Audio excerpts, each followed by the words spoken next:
Coach, I guess did you kind of feel like it was a chess match with obviously all the pitchers you had to use in this type of game?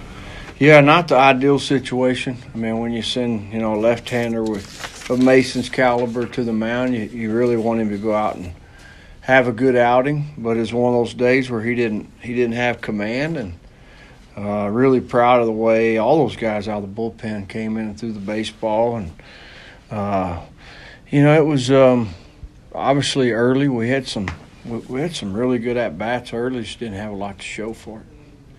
What's made Taylor so effective, especially striking guys out this year? Because it's not like he comes in throwing 99 or 98 or anything like that, but he just seems to strike guys There's out. not a whole lot of guys that throw 99. Okay, and we're fortunate that we have a few. He's got deception. He's got late life on his fastball.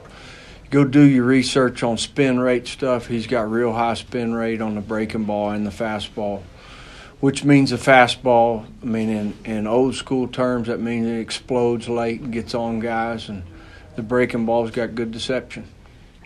You talk about, obviously, the comebacks y'all had, but the back-to-backs with Brian and Dylan, I believe it was the 7th inning where you had the RBI. How big were those just in terms of just kind of... Yeah, really, I guess we put ourselves in a little bit of a hole there after 3 innings. We're down 4-2, and felt like the guys really, though, were in a good spot, competing and trying to put together good at-bats, and felt like it was a matter of time, forced some balls, found some holes. And Brian did. He had a good at-bat there to get Josh up, and then Josh rattled one off the wall. I don't know if that's the inning you're talking about, but that's the one I'm remembering.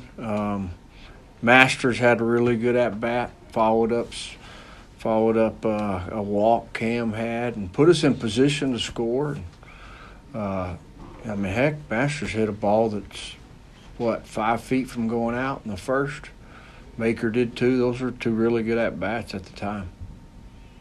Is it hard to get into an offensive groove when you see 9 different pitchers over 9 innings? What's interesting is Missouri one year, when they were in the Big 12, they did that on Saturdays, Big 12 weekends. They just mapped it out, and 1 inning for one guy, an inning for 9 innings, and it wasn't easy. And so it definitely helps, and I think their pitching guy did a good job of giving us different looks too. They have a guy that was 83, 85, and then bring a guy that's 90, 91, makes it look harder.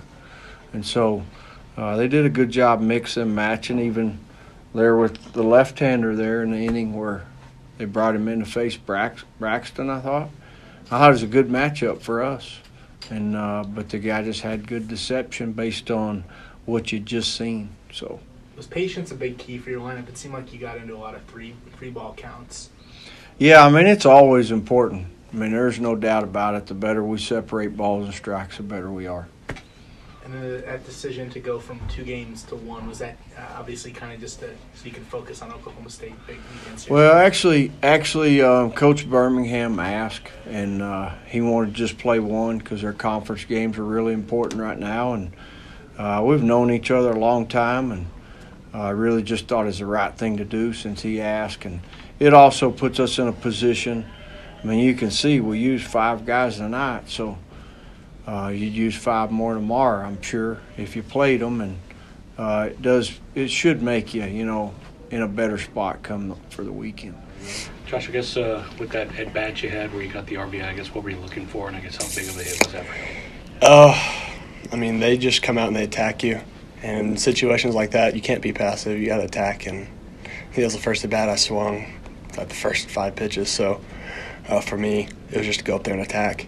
And he hung a slider, and I got a good piece of it. Just in terms of going for that first pitch, I guess, was that just something you kind of thought to yourself, kind of going into that after the first few you had, or was that something you've been trying to do? I was just trying to be aggressive in that situation, knowing that it's a tie game, and just looking for something I could handle. I know you talk about aggression for you, but it seemed like a lot of guys, the key was that patience, getting those 3-ball counts. Is that something they've been stressing, or? I wouldn't say we necessarily stress it, but we do take pride in seeing pitches. We believe that if you go up there and see a lot of pitches, it helps the guys behind you. That's one of our big deals. So going up there and being patient is something that we reward. from a perspective of someone who hasn't played a lot of baseball, and to me, 92-89, sorry, doesn't seem like that big of a difference. But when you're seeing 9 different pitchers, what kind of effect? Yeah, they were staffing it up today. It seemed like every inning they were bringing out a new guy. And it does mess with you because you see somebody and you're like, oh, I can get him next time. And then you're seeing somebody new and they all have different arm slots. So it is different. But, I mean, we prevailed tonight. It was just having good at-bats and, like, the patience that we were talking about. When you see new guys all the time, you can't go up there and swing at the first pitch and get out. You have to see pitches, and it helps everybody else around you. And defensively, how big was that bullpen, especially Taylor coming out? That was huge for us. It seemed like things were getting away a little bit when they put up 4 unanswered. And then for the guys to go out there and shove like that, Taylor did a great job. I didn't think they were going to hit him tonight. After he got 5 straight Ks coming in, it was pretty cool to watch. He faces stuff a lot in practice. Like, what makes it so I faced him one time, but he's more of like a sidearm guy, and his slider doesn't really drop. It just kind of – it looks like a Frisbee. That's the best way I can describe it. Like you're throwing a Frisbee, and it's curving across, and it literally starts behind you, so it's tough to see. You really have to stay on it, and most guys are pulling out trying to hit it. So, and he threw a lot of strikes tonight. It seemed like he was ahead in the count all the time, and pitching ahead in the count, that's what it's going to do for you. You're going to pitch well.